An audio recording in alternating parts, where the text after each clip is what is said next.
Having had numerous requests to do a follow-up video on the building work that we did around the property, especially the concrete Lego block retaining wall that we built down there, I'm going to take this opportunity just to walk around it, show some before and after pictures, talk through what we did, what we could have done better in some instances, and just the difference that it's made to the quality of life now that we've done it all. This is where all the work started. So the hillside up there came all the way down to the front here. And it started here because we had to start digging out with the JCB so that we could get up onto the top and also dig out from the front. Now, we removed about 700 tonne of dirt and things. Some of that did go to places like farms so that they could use it. However, because we had such good builders, they also utilised it on the land. Now that was dug out so that we could get the JCB up to the top. I'll show you that in a bit. But the remainder of the soil was put up here. And basically, this was a really narrow path that went up to an old quarry. But it's all been widened out with the waste. I'll just walk up and show you up at the top. You can see some of it there. It was all shale, but this is where it really came into its own. It's widened all this area here. I'll go over to the edge, you'll be able to see it better. So all of this is where we dumped the majority of it, and it's opened all this lot up. And it's up through there where the quarry is, so it's made it a lot more accessible. Going for walks in the morning with dogs is fantastic. Now you see from the picture that I'm showing you, there's quite a bit of land with this property. However, it was totally unusable. The decking that was there on stilts, it did give us some flat play area for the kids and for the dogs. But if you've ever had wooden decking, you'll know how awful it is. We'd had it up for probably 20 years. I'd had to replace some of the decking. Even the new stuff, it would just get covered in lichen, and you'd be slipping on it when it was wet. Absolutely awful. Don't have any of that anymore. So we dug all this out. This is a retaining wall. That's the main one at the front there. So if we have a walk up and a more general look around the changes. But just before we continue up, what I'll say is, when you're doing anything like this, try to put some forethought into things like, do you want brick lights, do you want power sockets, because that can all obviously be hidden while the building's going on. So everything runs behind the wall, you can't see it. You can change things in the future, change the brick lights, but the basics are there to do that. Something else that I would have done, you can see where the flags are coming out at the top there.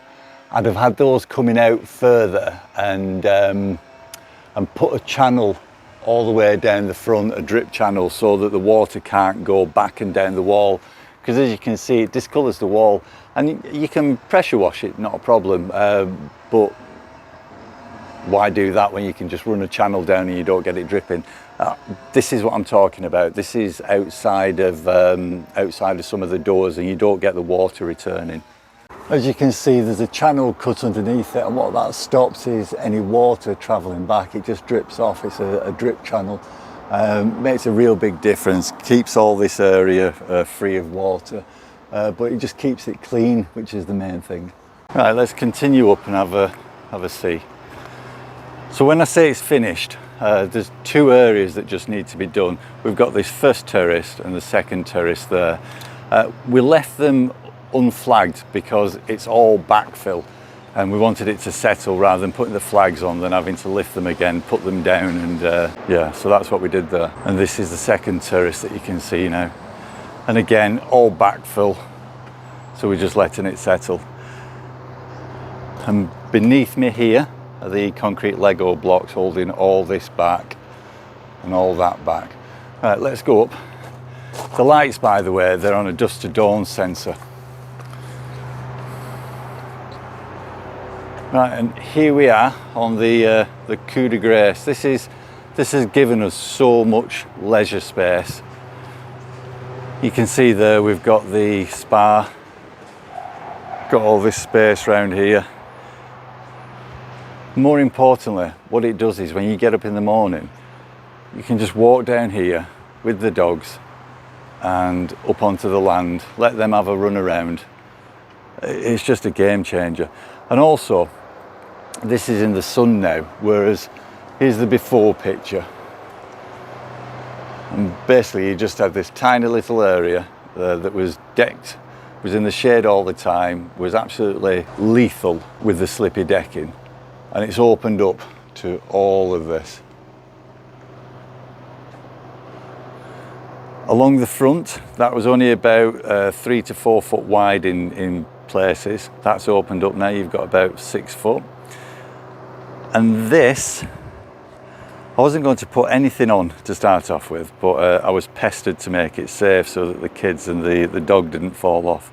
Let's have a closer look. I could be wrong, but I know I had to replace one of these when a tile hit it, and it was about £150 for, well, it was about £100 for the glass, but then I also extended it down at the bottom, and I think it was about £150 for the uprights and the glass. Around about £1,800 I think I paid in total for everything. Very easy to fit, just 4 bolts underneath, the plate covers it. You've got your brackets that are easy to screw in, but this has made a real difference, as you can see, really aesthetic from down on the road. And it's also made it a lot more private as well, especially around by the spa area, obviously because it's frosted. So yeah, that was a real good addition that we never planned on when we were doing it. This is the main entrance to the house. This is all additional, and again, that was just sloping down. We had a bit of a wall running round, dug it all out, made that an additional parking space on top of the 4 additional parking spaces that we've got down at the bottom now. That's changed everything. So when we've got friends up, there's no parking on the road and annoying the neighbours. They can just pull over there, and it was great for skips as well. Right, let's walk up and have a look at this. Again, don't forget, a bit of forethought, and you can get things like electrical sockets put in place, all the wiring hidden. So this area, you'll be able to see, was basically just sloping gravel, which was lethal when it was in the winter. And then as we get around this corner, this was again just a tiny little bit of probably octagonal wooden decking on the end. Not very good, not very useful. This is all opened up. As I say, it's just made being here so much better. Even this bit that we've just gravelled, that's just going to stay gravel, but it's a useful area. And if we walk over, just stand on this, you can see down. Now it's all overgrown at the moment, so I need to get down here and get it all cleared out. There's a nice little decorative retaining wall under this, but so much better. The space is fantastic. You'll also be able to see from the before and after videos that we've had all the windows and doors replaced as well. That was all done as part of the refit that we did on the inside, where we basically ripped the guts out of the house. We'd originally designed it 25 years ago as an open plan barn type house. So that main room there was just one big room, and we've put another floor in there, we've put more loft space in, we've put doors on it. There was hardly any doors in there, but we've put doors in there just to make it a more private area for teenage kids like we've got, and we don't hear them neither.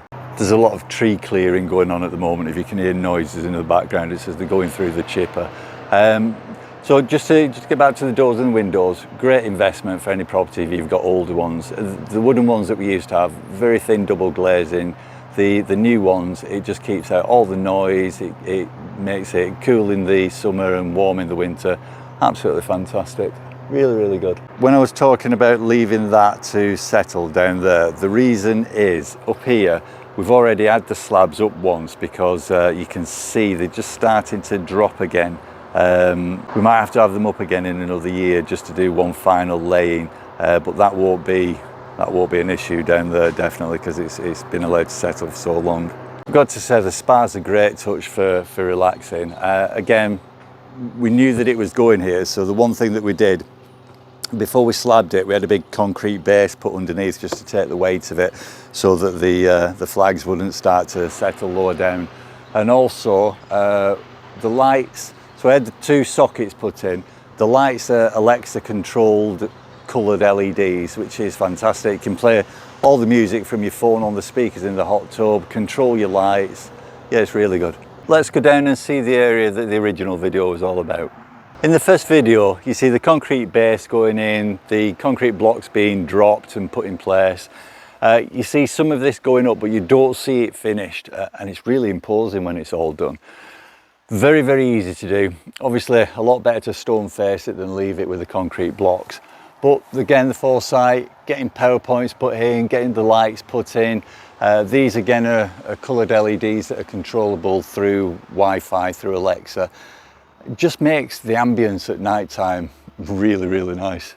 We gave the builders a lot of scope as well, so all this needs cutting back, but there's a lovely decorative stone retaining wall on the corner. And when this is all cut down, you've got a nice walking path along the pond. Christmas is great with the trees all along the top, the Christmas trees and some inflatables, so yeah, it's really good. Now I've said that we give the builders quite a bit of free rein, so they did the path up into the woods there. But what they also did, ever since we built the house and dug the back out originally, which is down there, there's been a waterfall when it rains coming out of that. And what one of the builders decided to do one day is built this runoff that goes all the way down to where the drainage is there, that picks up the drains at the back of the house, goes underneath here, picks up the drains at the back of the retaining walls, and then comes out into the pond down at the bottom. That's a really nice touch, that waterfall. It's absolutely fantastic when it's been raining hard. So that's it. You've seen around the property now. You've seen the building work that we've had completed, well, almost completed, I should say.